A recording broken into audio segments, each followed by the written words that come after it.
എന്റെ ആഗ്രഹത്തിൽ ആർക്കും കപ്പ് കൊടുക്കാതെ ലാലേട്ടനെ കപ്പ് കൊണ്ട് വീട്ടിൽ പോകുന്നതായിരിക്കും നല്ലത്. കിട്ടിയല്ലോ, അത് മതിയല്ലോ. എനിക്കോ എന്റെ താല്പര്യമാണോ? ഞാൻ സീരിയസ് ആയിട്ട് അങ്ങനെയല്ല.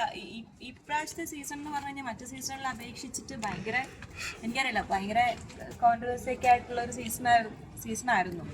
അപ്പം ബിഗ് ബോസ് വിന്നർ എന്ന് പറയുന്ന ഒരു ഇതിൽ നിന്നൊക്കെ ഭയങ്കര മാറി. എനിക്ക് ജിൻഡോന് ഇഷ്ടമാണ് എല്ലാവരും. ഇപ്പൊ ജാസ്മിൻ ആണെങ്കിലും ഈ പറയുന്ന പോലെ ഭയങ്കരമായിട്ട് സ്ട്രഗിൾ ചെയ്തിട്ട് ഒരു പെൺകുട്ടി എന്നുള്ള രീതിയിലല്ല, നല്ല രീതിയിൽ ഭയങ്കരമായിട്ട് സ്ട്രഗിൾ ചെയ്തിട്ടൊക്കെ ആ വീട്ടിൽ ഈ പുറമേ കാണുന്ന പോലെയല്ല. ഭയങ്കര സ്ട്രഗ്ലിങ്ങും കാര്യങ്ങളും മെന്റലി ഭയങ്കര പ്രഷറും ഒക്കെ ഉള്ളതാണ്.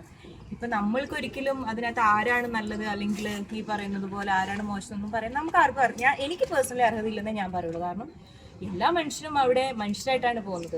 അവിടെ അതിനകത്ത് ചെല്ലുമ്പം ബിഗ് ബോസ് ചെല്ലുമ്പം ആർട്ടിസ്റ്റാണ് അല്ലെങ്കിൽ അവരാണ് ഇവരാണെന്നുള്ളതൊന്നുമില്ല. എല്ലാവരും അവിടെ ചെന്ന് കഴിയുമ്പോൾ നമ്മളൊരു സഹജീവികളാണ്. അവരുടെ അടുത്ത് നമ്മൾ കുറേ ദിവസം എന്താ പറയുക പുറത്തെ ഇതൊന്നുമില്ല. നമ്മളവിടെ നിൽക്കുമ്പോൾ ഉണ്ടാകുന്ന നമ്മുടെ കുറേ ഇമോഷൻസും പൊട്ടിത്തെറികളും ഒക്കെയാണ് ബിഗ് ബോസ് എന്ന് പറഞ്ഞ ഒരു വീട്ടിൽ സംഭവിക്കുന്നത്.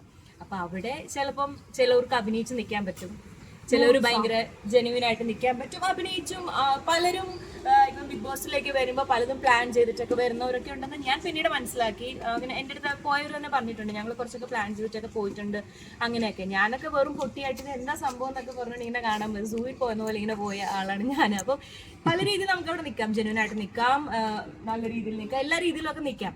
അപ്പം ഈ ഒരു സീസൺ എന്തായാലും ഫിനാലേക്ക് അടുത്ത് വരുമ്പം എല്ലാ മത്സരാർത്ഥികൾക്കും എൻ്റെ വക ഒരു ഓൾ ദി ബെസ്റ്റ് ആണ്. ഏറ്റവും ഡിസേർവിംഗ് ആയിട്ടുള്ള, കാരണം നമ്മുടെ ബിഗ് ബോസ് മലയാളം സീസൺ എന്ന് പറയുമ്പം എല്ലാവർക്കും ഇപ്പം അതിനെ നല്ല രീതിയിൽ കാണുന്നവരുണ്ട്, ഭയങ്കര റെസ്പെക്റ്റ് ആയിട്ട് കാണുന്നവരുണ്ട്, ഇഷ്ടത്തോടെ കാണുന്നുണ്ട്, ബിഗ് ബോസ് ഇഷ്ടമല്ലാത്തവരൊക്കെ ഉണ്ട്. അപ്പം നമ്മൾക്ക് ഈ സീസണിൽ നല്ലൊരു വിന്നറിനെ തന്നു കഴിഞ്ഞാൽ നെക്സ്റ്റ് സീസൺ വരുമ്പോൾ അതിനോടൊരു ആൾക്കാർക്കൊരു ത്രില്ലുണ്ടാവും. ഇപ്പൊ സീസൺ 5 ഈ പറയുന്നത് പോലെ അഖിൽമാരാർക്ക് കപ്പ് കിട്ടിയപ്പം എല്ലാവർക്കും ഈ പറയുന്നത് പോലെ എനിക്ക് തോന്നുന്നു ഞാൻ അഖിൽമാരാറിനെ പ്രെഡിക്റ്റ് ചെയ്ത ഒരാളാണ്. എനിക്ക് തോന്നുന്നു അഖിലേട്ടന് കപ്പ് കിട്ടുമെന്ന് പറഞ്ഞൊരു വ്യക്തി തന്നെയാണ് ഞാൻ.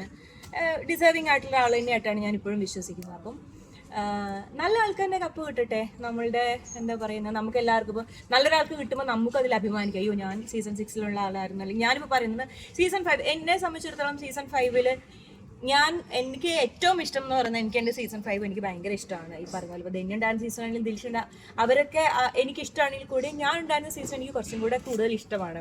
കാരണം റിനീഷ അല്ലെങ്കിൽ കുറേ പേര്, സെറീന, അഖിൽ, ശോഭ, അങ്ങനെ ഒത്തിരി നല്ല ആൾക്കാർ. ഞാൻ എപ്പോഴും പറയും, ഞാൻ തന്നെ അതിനിട്ട പേര് സ്നേഹ വീടെന്നായിരുന്നു. ഒരു കൂട്ടായ്മ ഉണ്ടായിരുന്നു. ഇപ്പോഴാണെങ്കിലും നമ്മളൊക്കെ നല്ല രീതിയിൽ തന്നെയാണ് ആ ഒരു ഇപ്പോഴും കാണുമ്പം അല്ലടി ഇപ്പോഴും കാണുമ്പോൾ ചേർത്ത് നിർത്താൻ പറ്റുന്ന രീതിയിലാണ് ഞങ്ങൾ ആ ബിഗ് ബോസിൽ നിന്ന് ഇറങ്ങിയത്.